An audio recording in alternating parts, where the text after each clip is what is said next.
Praise the lord. ప్రార్థన ఆలకించువాడైన యేసుక్రీస్తు ప్రభుల వారి అతి పరిశుద్ధ నామములో మీ ప్రార్థనలన్నీ నా యేసయ్య సఫలపరచును గాక. ఈ దినపు యేసయ్య జీవపు మాట 78వ కీర్తన 34వ చరణం. హృదయపూర్వకముగా దేవుని బతిమాలుకొనిరి. యేసయ్య శుభనామములో ప్రతి స్థలములో నిత్యము విసుగక ఎడతెగక పట్టుదలతో ఏకమనస్సుతో ఉపవాసముండి ప్రార్థించుచున్న నా దేవుని ప్రియులారా, మీకు ప్రతి విషయములో శుభము కలుగునుగాక. ఆయన సన్నిధిలో ఆయనను దైన్యముతో వేడుకొనినప్పుడు ఆయన ప్రార్థన మొర్ర ఆలకించువాడై ఉన్నాడు. మనము ఆయన వైపు తిరిగి ఆయన వైపు చేతులు చాపి ఆయన వైపు చూచి ఆయన తట్టు మన హృదయమును ఎత్తి హృదయపూర్వకముగా బతిమాలు కొనిన ఎడల, మాటికి మాటికి గోజాడిన ఎడల, సిగ్గుమాలి మాటికి మాటియే అడిగిన ఎడల, నిశ్చయముగా ఆయన నిన్ను కరుణించి నీ మీద దయచూపును, నీ వైపు తిరుగును, నీ ప్రార్థనలు ఆలకించును, అంగీకరించును, ఆశ్చర్యమైన కార్యములు జరిగించును. నా ప్రియ దేవుని బిడ్డ, ఆయన కఠినాత్ముడు కానే కాదు. కోపించుచునే వాత్సల్యతను చూపగలిగిన గొప్ప దేవుడు, ప్రేమగల దేవుడు. నా దేవుని ప్రియులారా, ప్రార్థనలో బతిమాలు కోవటం మనం నేర్చుకోవాలి. అనేకులు అడిగి వదిలేస్తారు, జరగకపోతే సనుగుతారు, గొనుగుతారు. దేవునికి, దేవుని మందిరమునకు, దేవుని సేవకునికి దూరమైపోతూ ఉంటారు. మనము అట్టి వారముగా ఉండరాదు, కనబడరాదు. ఆయన వైపు తిరిగి హృదయపూర్వకముగా బతిమాలిన వారమై ఉండెదము. ఎంతోమంది మన పితరులు ఆ విధముగా బతిమాలుకొని దేవుని దగ్గర నుండి జవాబును పొందుకొనిరి, అన్ని విషయములలో జయమును పొందుకొనిరి, ఆశీర్వాదకరముగా చరిత్రలో నిలిచిపోయిరి.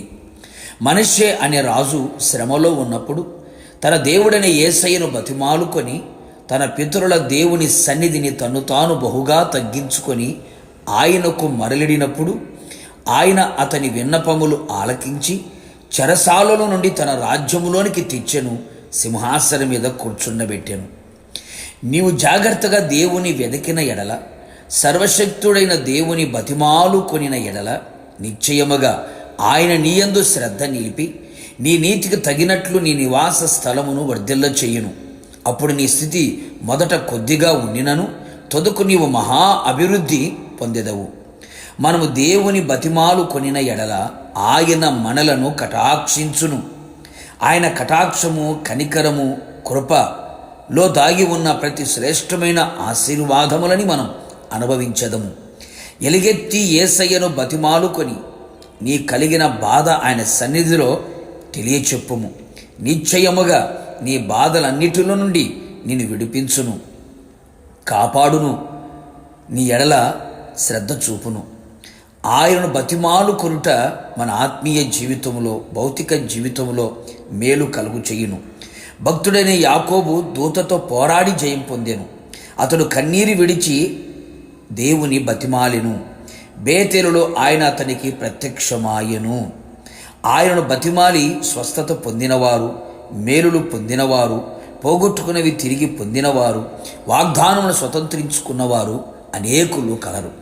కావున నా దేవుని ప్రియులారా, మనము ఆయన సన్నిధిలో ఆయనను హృదయపూర్వకముగా బతిమాలు కొనిదము, ఆయన వైపు తిరిగదము. నిశ్చయముగా ఆయన నీ వైపు తిరిగి నీ ప్రార్థన ఆలకించి ఆయన వచ్చినప్పుడు నిన్ను ఆయనతో కూడా చిరకాలం ఉన్నట్లుగా కృపదయ చేయునుగాక.